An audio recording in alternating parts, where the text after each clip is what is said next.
Gulistan news में आपका स्वागत है। मैं हूं राजकुमार सिंह और आप देख रहे हैं मुंबई एक्सप्रेस। सबसे पहले नजर हेडलाइंस। पुणे महानगर पालिका में हुई पानी की कमी। महापालिका की मीटिंग के बाद शनिवार से पुणे के लोगों को मिलेगा एक वक्त का पानी। बाबा सिद्दीकी और अमीन पटेल की जेजे कॉलोनी में भागीदारी, फर्जी दस्तावेज पर दिलाया अपनों को घर।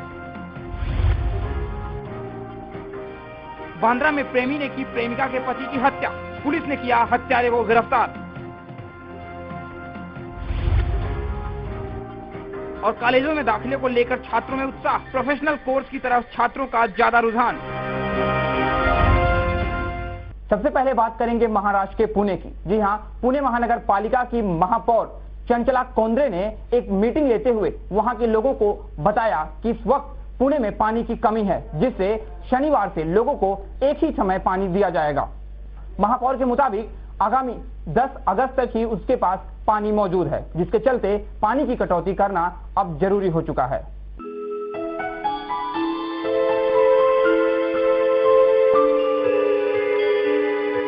जून महीने के 26 दिन गुजरने के बाद भी बारिश आने का नाम नहीं ले रही।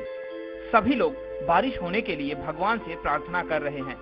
किसानों की आंखें आसमान की तरफ देख रही हैं, लेकिन न जाने बारिश कहां चली गई है। बारिश न होने के कारण पुणे को पानी सप्लाई करने वाले चारों डैम अब सूखे पड़ रहे हैं।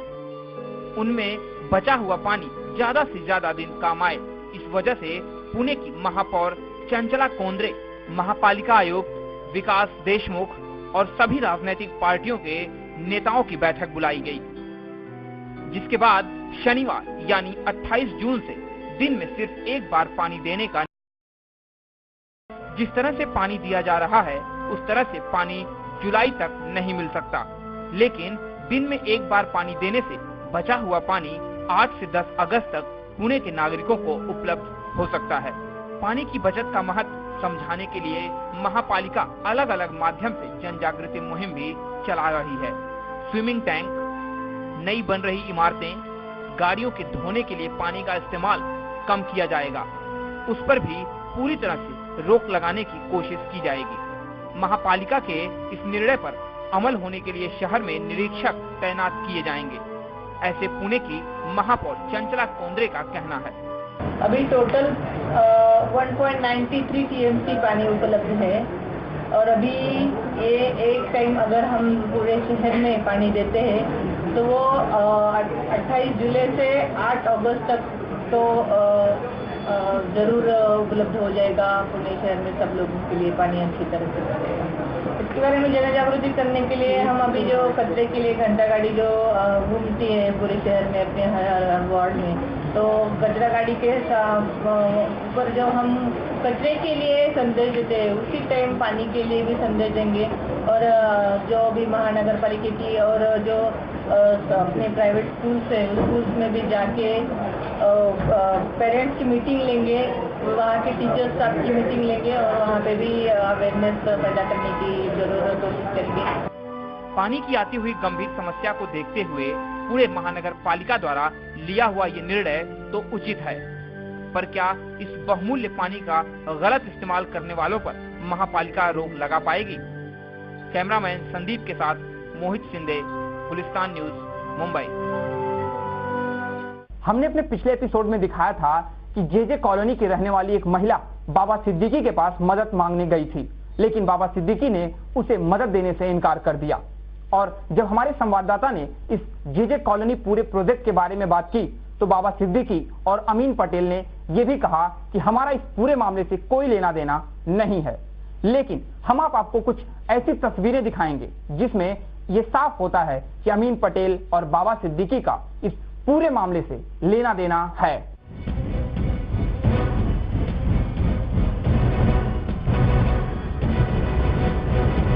हमने आपको पिछले एपिसोड में बताया था कि जेजे कॉलोनी का ही एक शख्स जिसका नाम अब्दुल सलाम हाजी दाऊद है, जिसने सुप्रीम कोर्ट के आदेश के बाद बाबा सिद्दीकी सहित 158 लोगों के नाम पर बांद्रा पुलिस स्टेशन में एफआईआर दर्ज कराया था। वहीं जब हमारे संवाददाता मुरारी सिंह ने विधायक बाबा सिद्दीकी और अल्पसंख्यक समुदाय के अध्यक्ष अमीन पटेल से बात की तो उन लोगों का कहना है कि इस मामले से उनका कोई लेना देना नहीं है। लेकिन हम आपको जो तस्वीरें दिखा रहे हैं उसमें बाबा सिद्दीकी और अमीन पटेल दोनों लोग मौजूद हैं। अब आप भी सुन लीजिए किस तरह बाबा सिद्दीकी लोगों को इस पूरे प्रोजेक्ट के बारे में बता रहे हैं। मंच में यहाँ के नगर सेवक अलीजान शेख, जिन्होंने बड़ी मेहनत की ये शमा को इस शमा बनाने में, कासम उस्मान भाई जो सदर है, सलीम उमर भाई, मूसा चचा, जावेद चौधरी, उस्मान गनी चौधरी, यूनुस खान, हाफिज इस्लाम, मूसा भाई, पापा भाई, बिलाल भाई, आदम, शाह हसन, अला पटेल, मकसूद दलाल, रशीद बाबालाल,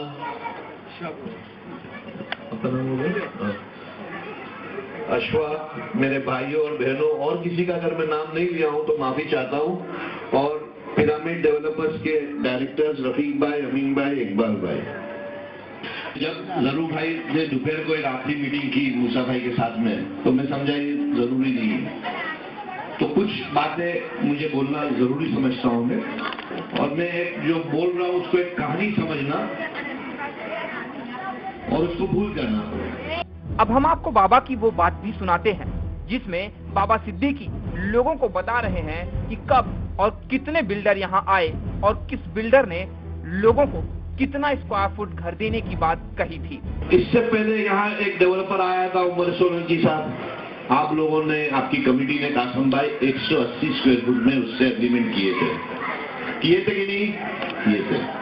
उसके बाद में 12 साल आप लोगों के साथ खेला, खत्म हो गई कहानी, आप लोगों ने उसको हटा दिया। फिर आए बाबू कुरैशी साहब मरूम, आप लोगों ने 225 स्क्वायर फुट जो कानून होता है, 180 फुट पूरे आप लोगों ने जो एग्रीमेंट किए, आपके दिल से नहीं किए, ये देश में कोई कानून है, वो कानून के तहत किए। उसके बाद में बाबू कुरैशी के साथ भी एग्रीमेंट आप लोगों ने कानून के तहत 225 स्क्वायर फुट का किए कि नहीं आप लोगों ने। उसके बाद में 5 साल तक मरूम से भी काम नहीं हुआ। इसी जगह मेरे पीछे पूरी जमाते जमहूरिया के लोग, मुझे अल्लाह ने मुझे इस लायक बनाया, इसके लिए मेरे पीछे आए और मैंने कहा मुझे इसमें मत फंसाओ। ये इसी मंच में कहा था ये कांटों का ताज है, मैं नहीं आया था ये चीज डेवलप करने, क्योंकि मुझे ये कांटों का ताज बोल के तो मूसा भाई ने मुझे एक बड़ा अच्छा टोकरी टाइप फूल का लाके मुझे पहनाया कि भाई ये जवाबदारी आज आप ले लो। पीड़ित महिला जिसका नाम लतीफा है, उसे घर भी नहीं दिया गया और साथ ही उसके झोपड़े को भी तोड़ दिया गया। वहीं महिला ने बताया कि जब वो बाबा सिद्दीकी के पास गई तो बाबा सिद्दीकी उस क्षेत्र के विधायक होते हुए भी उस महिला की मदद करने से मुकर गए। हम आपको उस महिला की बात सुनाते हैं जिसमें उसने कहा कि बाबा सिद्दीकी ने उसे मदद करने से मना कर दिया। किसी को जानती नहीं, मैं सिर्फ बाबा भाई को जानती। बाबा भाई से बहुत मेरे को उम्मीद थी कि भाई मेरा हो जाएगा काम, लेकिन 3-4 साल पहले मैं बाबा भाई के पास गई थी तो बोले बेटा मैं आऊंगा, बोले तुम्हारा हाई बोले देखूंगा। फिर अभी गई 5-6 महीने पहले कि सबका हो रहा, बाबा भाई मेरा कुछ नहीं हो रहा, तो बोले भाई मैं कुछ नहीं कर सकता। बोले आपने सुना कि महिला का कहना है कि बाबा सिद्दीकी ने मदद देने से मना कर दिया। चलिए अब हम आपको बाबा सिद्दीकी की वो बाइट सुनाते हैं जो बाबा उस वक्त चल रहे अपने भाषण में कहे थे कि अगर बिल्डर कुछ गलत करता है तो मैं आपके साथ हूँ। मैं डेवलपर कुछ गलत करेगा तो मैं आपके साथ हूँ। मैं डेवलपर कुछ गलत करेगा तो मैं आपके साथ हूँ। मैं डेवलपर कुछ गलत करेगा तो मैं आपके साथ हूँ। मैं डेवलपर कुछ गलत करेगा तो मैं आपके साथ हूँ। हमने बाबा सिद्दीकी की इतनी सारी तस्वीरें और बयान दिखा दिए जिसमें बाबा सिद्दीकी इस प्रोजेक्ट को वहां के लोगों और बिल्डर के साथ में सुलझाने की कोशिश में लगे थे। लेकिन वहीं जब इस मामले पर हमने उनसे बात की तो उन्होंने सीधे कह दिया कि मेरा इस मामले से कोई लेना देना नहीं है। चलिए अब हम आपको अगली तस्वीर दिखाते हैं अल्पसंख्यक समुदाय के अध्यक्ष अमीन पटेल की, जो बाबा सिद्दीकी के ठीक बगल में बैठे हैं और वहां चल रहे पूरे मामले को सुन और समझ भी रहे हैं। वैसे अमीन पटेल का बाबा सिद्दीकी के बगल में बैठना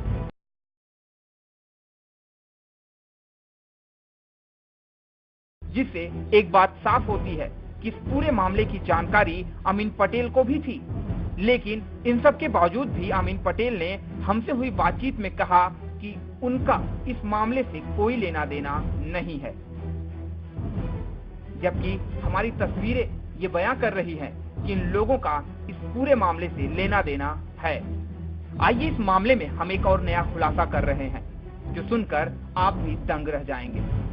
बांद्रा के जेजे कॉलोनी में बने इमारत के 8वें फ्लोर पर कुल 7 कमरे हैं और ये सारे फ्लैट्स एक ही परिवार के लोगों को अलॉट किए गए हैं। आपको बता दें कि शेख साजिद मोहम्मद के परिवार वालों को ये सारे फ्लैट दिए गए हैं। इसके खिलाफ जेजे कॉलोनी के ही रहवासी अकबर ने इस मामले की शिकायत बांद्रा पुलिस थाने में की थी, जहां पुलिस ने मामले को गंभीरता से लेते हुए आईपीसी की धारा 324, 323 और 504 के तहत मामला दर्ज कर जांच शुरू किया। लेकिन 3 महीने के बाद भी अभी तक साजिद की गिरफ्तारी नहीं हो पाई। वहीं शेख साजिद मोहम्मद बाबा सिद्दीकी और अमीन पटेल के काफी खास बताए जाते हैं और ब्लॉक 39 से कांग्रेस के ब्लॉक प्रेसिडेंट भी हैं। शायद इसी वजह से पुलिस उन्हें हाथ नहीं लगा रही है। वहीं 2006 में मुंबई सीरियल ट्रेन ब्लास्ट के भी तार शेख साजिद के फ्लैट से ही जुड़े हैं और इसका खुलासा हम अपने अगले एपिसोड में करेंगे। कांग्रेस के विधायक बाबा सिद्दीकी, अमीन पटेल और पिरामिड बिल्डर एंड डेवलपर के साथ कुल 158 लोगों के खिलाफ बांद्रा पुलिस स्टेशन में मामला दर्ज है।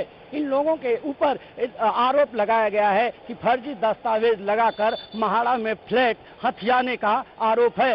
हालांकि बांद्रा पुलिस ने कोई भी लापरवाही न करते हुए इन लोगों के ऊपर आईपीसी धारा के तहत मामला दर्ज कर आगे की जांच कर रही है। वीडियो जर्नलिस्ट विनय सिंह के साथ मुरारी सिंह, गुलिस्तान न्यूज, मुंबई। वसई तालुका पुलिस ने एक ऐसे डॉक्टर को गिरफ्तार किया है जो अपनी सहयोगी महिला डॉक्टर के साथ यौन उत्पीड़न का काम करता था। महिला के कुछ अश्लील तस्वीरें उसने निकाली और जिसके बाद से महिला डॉक्टर को ब्लैकमेल करना शुरू कर दिया। इसके काफी साल गुजर गए, जिसके बाद महिला डॉक्टर ने पुलिस में कंप्लेन दर्ज कराई और डॉक्टर को पुलिस ने गिरफ्तार कर लिया।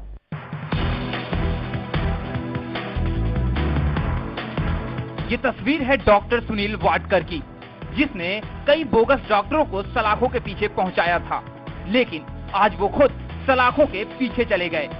दरअसल सुनील वाडकर के साथ काम करने वाली एक महिला डॉक्टर ने आरोप लगाया है कि डॉक्टर सुनील ने पहले तो मेरी कुछ गंदी तस्वीरें निकाली और फिर मुझे ब्लैकमेल करने लगे। महिला डॉक्टर की तस्वीर सरेआम करने की धमकी देते हुए डॉक्टर ने कई साल तक उसके साथ शारीरिक संबंध बनाए, जिसके बाद से महिला डॉक्टर काफी परेशान चल रही थी। इस घटना से महिला डॉक्टर का खुशहाल परिवार भी टूट गया।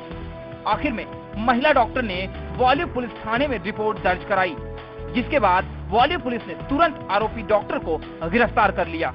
ग्वालियर पुलिस स्टेशन में नोबल हॉस्पिटल के डॉक्टर सुनील वाडकर, इसके खिलाफ एक महिला ने उसके खिलाफ तकरार दी हुई है और उसने उसके ऊपर उसके फोटो निकाल कर उसको ब्लैकमेल किया और 1 साल से उसके ऊपर लैंगिक अत्याचार किया करके उसने पुलिस स्टेशन में तकरार दी है। उसने उसको डॉक्टर को आदेश किया हुआ है, फोटो निकाल कर उसके लैंगिक अत्याचार चालू रहने के लिए उसको ब्लैकमेल कर रहा था। पुलिस ने आरोपी डॉक्टर सुनील को तो गिरफ्तार कर लिया, लेकिन सुनील द्वारा प्रताड़ित की गई महिला डॉक्टर ने अपने पेशे को ही छोड़ दिया। सरकार जहां एक तरफ लड़कियों को आगे लाने की हर संभव कोशिश कर रही है, वहीं कुछ लोगों की गलतियों की वजह से वो कहीं ना कहीं पीछे होती जा रही है और समाज में आज भी उनका हक उन्हें नहीं मिल पा रहा। News desk, Gulistan news, Mumbai. Drugs दिवस के मौके पर बोईसर पुलिस ने एक बाइक रैली निकाली। इस रैली का सीधा मतलब था कि ड्रग्स के खिलाफ लोगों को संदेश देना। ये ड्रग्स आदमी के जीवन को कितना बुरा बना देता है, इसीलिए बोईसर पुलिस ने एक बाइक रैली निकाली और लोगों को इससे दूर रहने की हिदायत दी। किया गया है, क्या उद्देश्य है सर और क्या मैसेज देना चाह रहे हैं आप? ये जो दिन है जो ज़्यादातर यानी लोगों में अवेयरनेस हो, इसलिए हम यानी ये रैली कर रहे हैं। हमारा उद्देश्य यही है कि ड्रग्स के जो भी यानी इल इफेक्ट्स है उसमें ज़्यादातर लोगों को इससे अवेयरनेस हो और ऐसे कोई यानी एडिक्ट हो और ये या फिर ऐसी कोई व्यापार वगैरह कर रहा हो तो उसके बारे में भी मालूमात हो, तो ताकि पुलिस को भी यानी आसान होगा कि उसके ऊपर कार्रवाई कर सके। थाने जिले के बोईसर में भी एक एंटी ड्रग्स रैली का आयोजन किया गया है बोईसर पुलिस स्टेशन की ओर से। आप मेरे पीछे देख सकते हैं कि किस तरह जो है एक बाइक रैली का आयोजन किया गया है। यहाँ पर आप देख सकते हैं एंटी ड्रग रैली नाम से ये रैली रखी गई है। उसमें कई नौजवानों ने हिस्सा लिया है, कई पत्रकारों ने हिस्सा लिया है और आप देख सकते हैं कि बड़ी संख्या में यहाँ पर पुलिसकर्मी ने इस रैली में हिस्सा लिया हुआ है। हमने यहाँ के पुलिस उप निरीक्षक आबा साहब पाटिल से बात की। उनका यही कहना है कि वो समाज को एक मैसेज पहुँचाना चाहते हैं कि आप इस तरह के ड्रग्स का सेवन ना करें। गुलिस्तान न्यूज के लिए बोईसर से इमरान मेमन। बांद्रा में मर्डर का एक सनसनीखेज मामला सामने आया है। बांद्रा में बीरबल नामक युवक ने अपनी प्रेमिका के साथ मिलकर उसके ही पति की हत्या कर डाली। ये हत्या मात्र प्रेम के चलते की गई।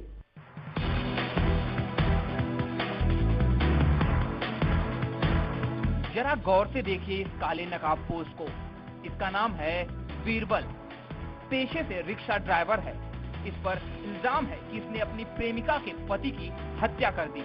मृतक का नाम मनोहर बताया जा रहा है। मृतक मनोहर की पत्नी रंजना और बीरबल में अवैध संबंध थे। मनोहर हमेशा इसका विरोध करता था, जिसके बाद दोनों ने मिलकर मनोहर को हमेशा के लिए रास्ते से हटाने की सोच ली। रविवार को रंजना ने मनोहर को बहला फुसलाकर पुणे से मुंबई लाई और देर रात को बांद्रा खाड़ी के पास प्रेमी की मदद से उसकी हत्या कर दी और वापस पुणे रवाना हो गई। एक आदमी की लाश मिली थी, उसका सर फटा हुआ था। वहाँ का जो रेलवे ब्रिज है उसके बाजू में एक खाड़ी है, वो खाड़ी के बाजू में मैनग्रोव है, वहाँ पर वो लाश गिरी हुई थी। वो लाश पुलिस ने अपने ताबे में ली और पोस्टमार्टम के लिए भेजी। हत्या का मामला दर्ज होने के बाद क्राइम ब्रांच ने उसका इन्वेस्टिगेशन चालू किया। रिलायबल सोर्सेज से हमें ऐसी इन्फॉर्मेशन मिली कि जो आदमी मर चुका है, जिसकी हत्या हुई है, वो एक ड्राइवर की नौकरी करता है और शिरूर, पूनाम डिस्ट्रिक्ट में शिरूर करके एक जगह है, वहाँ का रहने वाला है। 3 दिन पहले ये अपनी पत्नी के साथ बम्बई में घूमने के लिए गया है। 3 दिन से वो वापस नहीं आया है, लेकिन उसकी पत्नी कल शाम को किसी और आदमी के साथ में मार्केट में घूमते हुए उसको दिखी, ऐसा उसने हमको इन्फॉर्मेशन दिया। मृतक का नाम मनोहर राठौड़ और जो उसकी पत्नी है उसका नाम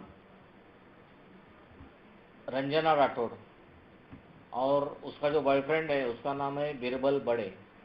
रंजना राठौड़ और बीरबल बड़े को हमने अरेस्ट किया है और उसको 1 जुलाई तक पुलिस हिरासत में रखा गया है। इनको ये नहीं मालूम कि पुलिस के हाथ बहुत लंबे होते हैं। इस मामले की जांच क्राइम ब्रांच की यूनिट नंबर 8 कर रही थी। क्राइम ब्रांच ने जांच पड़ताल शुरू की तो मनोहर और रंजना उसके ही रिक्शे में बैठे मिले और बांद्रा खाड़ी के पास उतरे। पुलिस पुणे गई, जहां रंजना घर से गायब थी, लेकिन प्रेमी बीरबल को पुणे के राजन गांव से गिरफ्तार कर मुंबई लाई और अब पुलिस की क्राइम ब्रांच को रंजना की तलाश जारी है।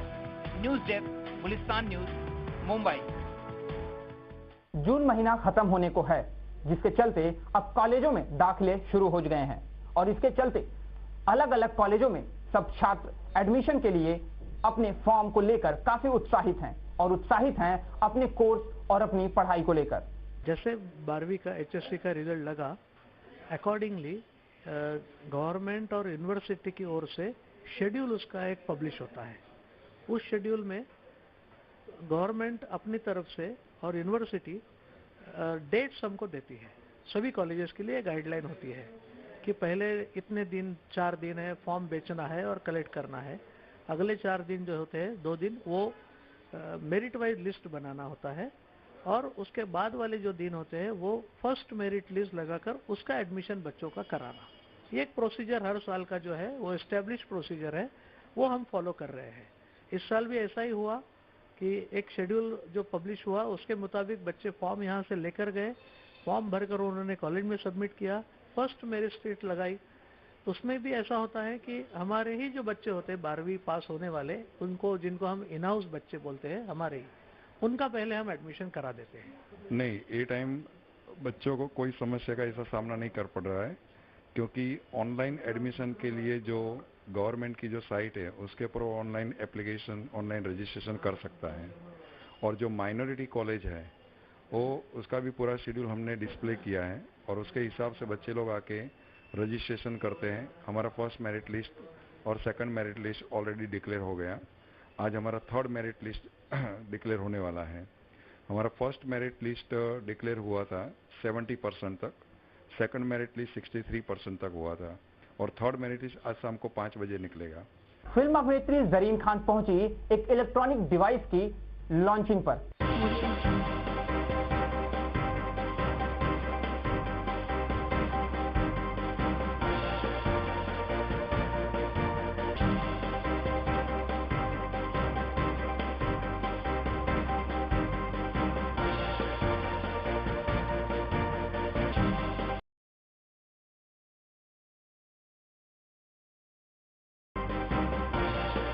आज जो प्रोडक्ट हमने लॉन्च किया है, जो मेरे फ्रेंड मिस्टर संदीप कोचर ने, he of course gave me some of them beforehand and I have some of the products in my house and trust me on the quality, बहुत अच्छी क्वालिटी है।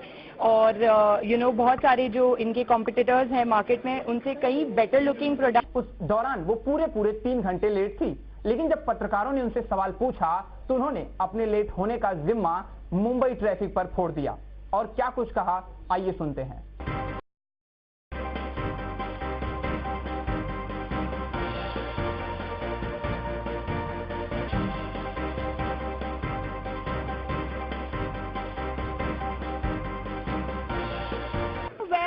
मैं चाहती तो नहीं थी कि इससे कोई भी इत्तेफाक रखूं, बट बॉम्बे और बॉम्बे की ट्रैफिक, चाहे इंसान जितने भी जल्दी निकले और चाहे जितना भी टाइम पे पहुंचने की कोशिश करे, वो देर हो ही जाती है। And I am really sorry, my apologies to everybody that has been waiting, but it was generally मेरी गलती नहीं थी, ट्रैफिक की वजह से, बॉम्बे का ट्रैफिक एंड ऊपर से बारिश। तो मुंबई एक्सप्रेस में आज के लिए बस इतना ही। ताजा तरीन खबरों के लिए आप देखते रहिए गुलिस्तान न्यूज। नमस्कार।